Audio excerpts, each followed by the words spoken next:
Добрый вечер. В эфире информационный выпуск Амши Кушара. В МИД Абхазии прошла первая встреча нового состава комиссии по делимитации государственной границы и разграничению морских пространств между Республикой Абхазия и Российской Федерацией. Председателем комиссии утвержден министр иностранных дел Даур Кови. В состав комиссии вошли представители различных министерств и ведомств республики. В ходе состоявшейся встречи прошло обсуждение вопросов по подготовке соответствующей документации.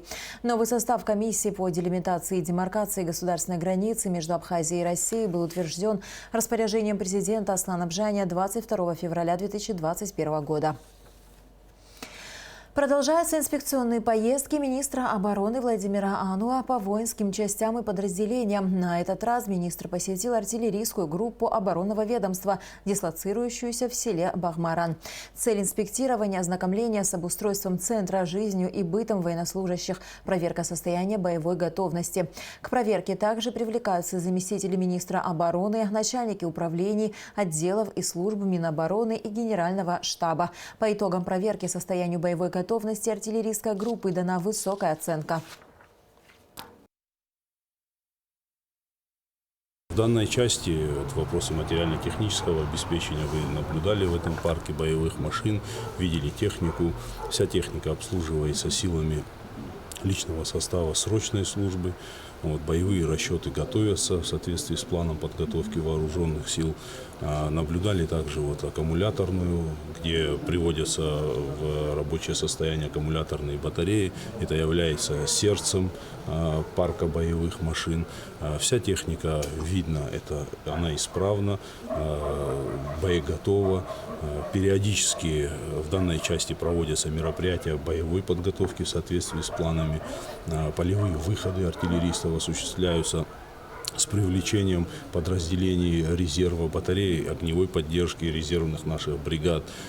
Все мероприятия проводятся по плану. Срывов нет. Техника вся исправная, боеготовая, обслуженная. В школах республики продолжаются проверки соблюдения санитарных норм. В этот раз инспекция во главе с вице-премьером Сергеем Пустоваловым, а также главным санитарным врачом Сухума и главой столичного управления образования Стандай Таркил посетила 3 школы, 2-ю, 14-ю и 15-ю. По итогам инспекции была дана соответствующая оценка. Мы действуем в соответствии с поручением президента Республики Абхазия Аслана Георгиевича Бжаня, который предписал всем членам правительства организовать проверку и помощь городским и сельским школам и дошкольным учреждениям по вопросу выполнения требований санэпиднадзора для того, чтобы обеспечить соблюдение этих норм и не допустить распространения новой коронавирусной инфекции. Наша проверка сегодняшняя 3 городских школ показала, что в основном и директора и коллективы школ отнеслись добросовестно к выполнению поручений, к выполнению предписаний, стараются сделать так, чтобы ни один ребенок, пришедший в школу, не заболел, чтобы учебный процесс был продолжен, чтобы учителя чувствовали себя комфортно. Для этого созданы все необходимые условия. Мы увидели, что в классах поддерживается должная температура, что имеются антисептики. Несмотря на все предпринимаемые меры предосторожности по недопущению распространения коронавируса, в школах все же есть случаи заражения COVID-19.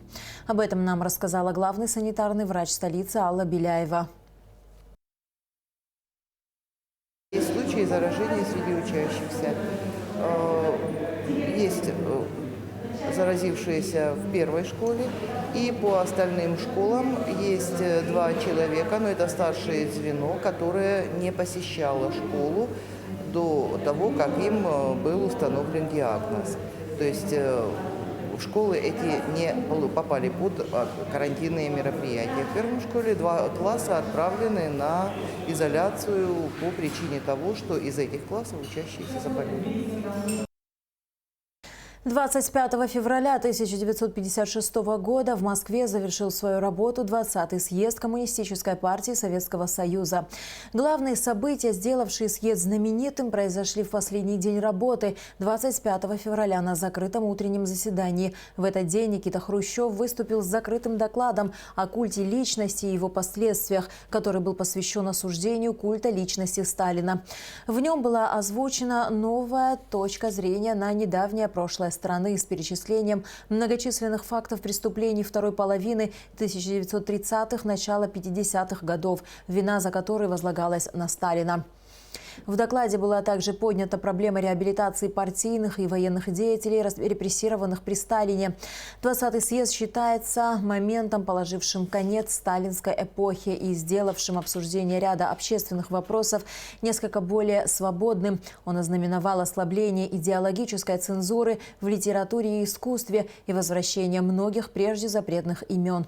Это историческое событие стало знаковым и для абхазского народа. Стали открываться закрытые ранее национальные школы, и у абхазов появилась возможность изучать родной язык. Многие представители нашего народа были реабилитированы и вернулись домой. Именно в 1956 году, 25 февраля, состоялся этот съезд, и ранним утром на закрытом заседании Хрущев выступил с докладом. Конечно, содержание доклада до сих пор является предметом глубокого исторического, аналитического изучения со стороны историков, советологов в том числе.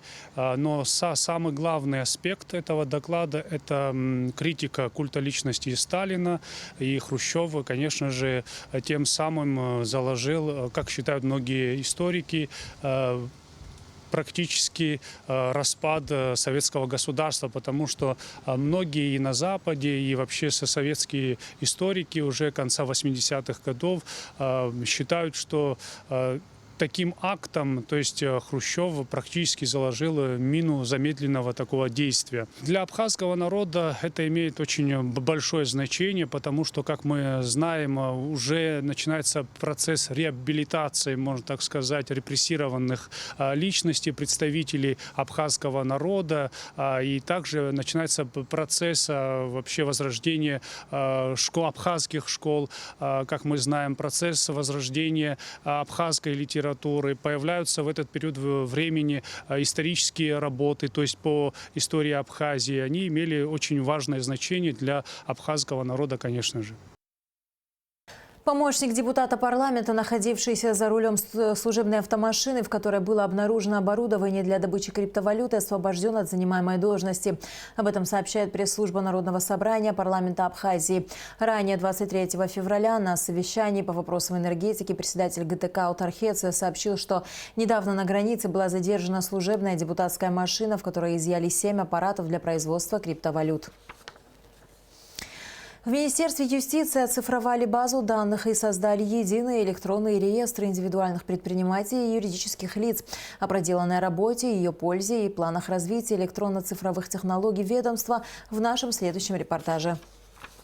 В течение 4 месяцев специалистам Министерства юстиции удалось перенести из бумажного реестра данные 24 тысяч индивидуальных предпринимателей и за 2 месяца цифровизировали данные 7 тысяч юридических лиц. Главное преимущество баз в электронно-цифровом формате заключается в том, что гражданам, которые часто обращаются в Минюст, будут созданы более благоприятные условия для получения госуслуг. К примеру, часто индивидуальные предприниматели обращаются в центральный аппарат Минюста для получения выписки из единого реестра. Для этого им приходится со всех районов Абхазии ехать в Сухум, подавать заявление и ожидать выписку в течение 10 дней и вновь приехать в столицу, чтобы забрать документ. В скором времени ситуация изменится. Тот инструментарий, который мы создали, в перспективе позволит нам создать систему электронно-цифрового дистанционного запроса. Человек, находясь в Гагарском районе, грубо говоря, не выходя из дома, заходит на сайт Министерства юстиции, оформляет электронно-цифровой запрос, который поступает в специализированный отдел Министерства юстиции. Дальше в этом отделе формируется эта выписка. Для того, чтобы человеку не пришлось ехать за живой подписью министра либо заместителя министра, вместо нашей подписи будет проставлен QR-код. И точно так же в цифровом режиме эта выписка отправляется обратно гражданину. Гражданин, сидя дома, распечатывает этот бланк, эту выписку и идет в банк либо другой орган для осуществления своей деятельности. Одним из этапов в этом процессе является оплата государственной пошлины. В этом вопросе создаются наиболее благоприятные условия для граждан. Минюст занимается процессом внедрения технологии интернет-эквайринга. В рамках этой технологии при заполнении запроса гражданином открывается специальный раздел, где он может ввести данные банковской карты АПРА или же российской банковской карты и совершить оплату путем интернет-эквайринга. В том случае, если у гражданина нет карты или нет на счету денежных средств, опять-таки, чтобы гражданину не пришлось ехать сюда, в Сухум центральный аппарат Минюста, у себя в районе гражданин может пойти в банк, оплатить госпошлину, сфотографировать квитанцию и приложить к своему заявлению. И смысл наличия цифровых реестров заключается в том, что это инструмент, благодаря которому мы в дальнейшем можем создавать новые системы. И эти системы будут касаться как индивидуальных предпринимателей, так и юридических лиц. Безусловно, внедрение цифровой программы сопровождается большими трудностями технического характера, так как создание такого рода баз требует подготовленного программного обеспечения. И в этом плане существенную поддержку оказало Министерство по налогам и сборам. Мы в совместной работе создали некий комплекс системный, благодаря которому мы можем обмениваться тем количеством данных, к которым есть доступ у них и к которым есть доступ у нас. Поэтому мы не просто создали систему, но мы и выдвинулись в сторону межведомственного сотрудничества в рамках реализации вот такого рода программ. Самая главная трудность, конечно же, касалась компетентностной составляющей, то есть необходимы были специалисты, которые понимают такой комплекс и системного характера проблем, и правового характера проблем. Такие специалисты, слава богу, нашлись. Это были молодые ребята, в том числе выпускники Абхазского государственного университета. Это наши опытные сотрудники Министерства юстиции, которые работают здесь уже много лет. И вот этот синтез молодости и опыта помог создать те системы, которыми мы сегодня пользуемся. В настоящее время в Министерстве юстиции ведется работа над созданием третьего цифрового проекта – единая электронная платформа записи актов гражданского состояния и нотариальных действий. Эта программа централизованно включит в себя все ЗАГСы и нотариальные конторы республики для полноценного централизованного обмена данными. Программное обеспечение в черновом варианте уже находится на нашем первом рабочем компьютере. В ближайшее время нашими сотрудниками будет пилотно осуществлен процесс внедрения этой программы в какой-то отдельно взятый ЗАГС и отдельно взятый нотариус для того, чтобы пройти период первичной адаптации, апробации, устранения таких технических неточностей. После этого эта система будет полномасштабно, поэтапно внедрена во все ЗАГСы и во все нотариусы. После внедрения всех трех программ в перспективе Министерства юстиции разработка системы дистанционных возможностей создания юридического лица или индивидуального предпринимателя, не обращаясь в Минюст. Аля Катрап, Тимур Гугохи, Абхазское телевидение. В Министерстве туризма подвели итоги конкурса на разработку туристического логотипа Абхазии. Наибольшее количество голосов получила работа, представленная инициативной группой «Харахакалек». Всего в конкурсную комиссию было подано 54 работы. 5 из них, включая логотип, который победил в онлайн-голосовании, были отправлены на доработку с последующим участием в финальной стадии конкурса. Основная идея обновленного логотипа – абхазская туристическая страна, которая подарит яркие культурные открытия и новый эмоциональный опыт. По мнению авторов, логотип будет привлекать более широкие группы туристов, ценителей новой культуры, памятников истории и природы. Современное время требует современной эстетики. Тем более, что главная, существенная наша мысль – это душа. Душу нарисовать в виде какого-то очевидного предмета нельзя. То есть это нечто, привлекающее теплом, тайной, то, что манит. Вот, условно, душа – это нечто абстрактное. Кроме того, само слово «абсна» на латинском – это невероятно красиво. Вот как бренд, поверь, вот это само, то, как оно сложено и как оно звучит, не знаю, кто-то может спорить, но вот когда люди видят незнакомое, они на это идут как на какую-то особо привлекательную вещь. В Гудаутский госпиталь для больных коронавирусом доставили бутилированную питьевую воду 2250 литров, сообщает пресс-служба Сухумского городского собрания. Депутаты горсобрания продолжают поддерживать сотрудников и пациентов медицинских учреждений. Ранее такая помощь была оказана Российскому мобильному госпиталю и Сухумской инфекционной больнице. 3 кандидатуры претендовали на должность президента Федерации футбола Абхазии: Геннадий Цвинария, Тарас Хагба и Астамур Адлиба. Последний снял свою кандидатуру. Вопрос избрания главы Федерации стоял на повестке дня отчетно-выборной конференции ФФА, состоявшейся в Сухуме. Однако из-за отсутствия большинства членов Совета Федерации футбола, руководителей Госкомитета по физической культуре и спорту, а также ветеранов и предыдущих президентов ФФА, выборы были перенесены на 2 марта. Тем не менее, на конференции состоялся серьезный разговор о состоянии и перспективах абхазского футбола. Подробности обсуждения в репортаже Сарии Гварасхелия. Ни для кого не секрет, что абхазский футбол испытывает множество проблем, среди которых нехватка финансирования, отсутствие тренировочных полей в некоторых районах и недостаток квалифицированных специалистов. Как это исправить и что нужно для этого сделать? Свое мнение высказали кандидаты на пост президента Футбольной Федерации Абхазии. Первым выступил президент и основатель футбольного клуба «Нарт Сухум» Геннадий Цвинария.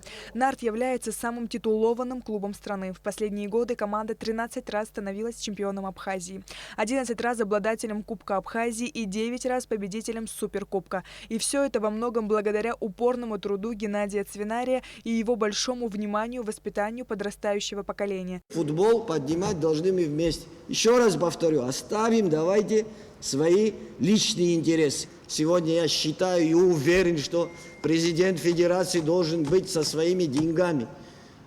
Но, к сожалению, такого мы не нашли. После эмоционального выступления Геннадия Цвинария к трибуне вышел нынешний президент ФК «Динамо» Астамур Адлиба. С 2009 года он заново начал писать историю сухумского «Динамо» и немало сделал для возрождения былой славы легендарного клуба. Большой вклад он внес и в проведение чемпионата мира по версии КОНИФА в Абхазии в 2016 году, где сборная нашей страны стала победителем. Однако в ходе конференции Астамур Адлиба принял решение снять свою кандидатуру на пост президента ФФА. В абхазском футболе очень много проблем, вы знаете об этом. И сейчас о них говорить подробно, я думаю, не стоит, потому что почти все владеют ситуацией. Ситуация в футболе абхазском, одним словом можно сказать, она критическая. Вокруг моей персоны было много разговоров. Мы обсуждали с моими друзьями, баллотироваться, не баллотироваться. И окончательного решения не было. И, честно говоря, большого желания баллотироваться у меня не было. Поэтому я хочу вам сказать о том, что я не буду баллотироваться, снимаю свою кандидатуру. Вернее, я ее даже и не выставлял, эту кандидатуру. То есть просто были разговоры. У нас есть более опытные, молодые, и я думаю, что мы выберем человека, который сможет реанимировать наш абхазский футбол.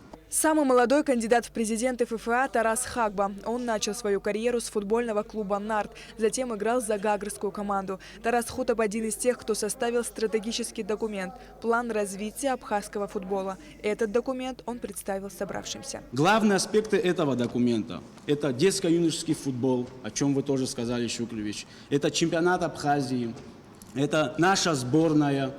Это то, что судейский департамент сегодня у нас именно внутренний, он вообще отсутствует у нас. И это еще любительская лига, массовый футбол, другими словами. Поэтапно. Об этом здесь все указано. Это общий документ о проблемах, другими словами, то бишь это проблемы сегодняшнего футбола Абхазии и пути их решения.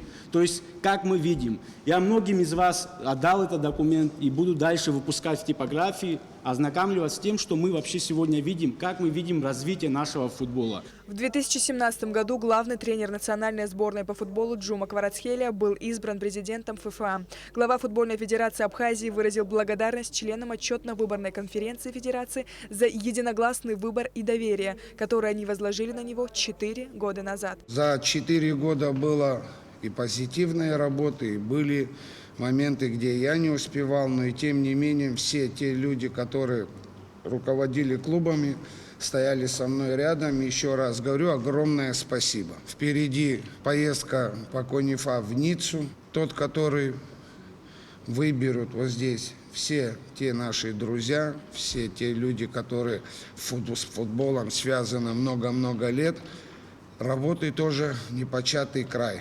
Кто бы ни пришел руководить Федерацией футбола, чтобы все мы дружно могли бы помочь ему. Согласно уставу, право голоса имеют члены Советов ФФА, члены ФФА, руководители Госкомитета по физической культуре и спорту, а также районных комитетов и ветераны футбола. Вообще конференция, отчетно-выборная конференция по уставу раз в 4 года.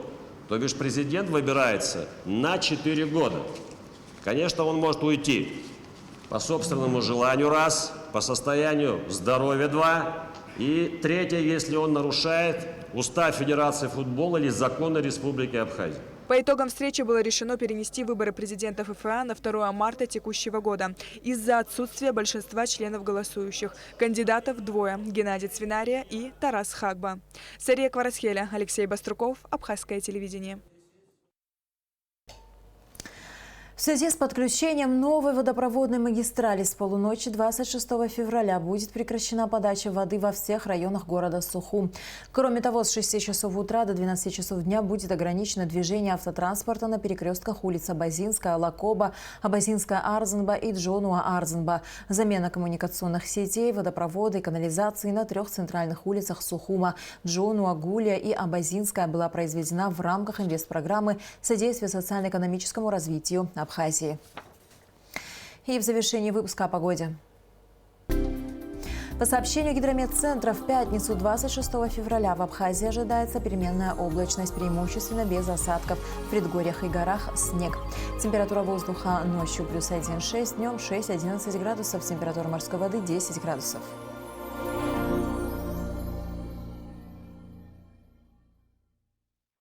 На этом наш выпуск завершен. До скорых встреч в эфире.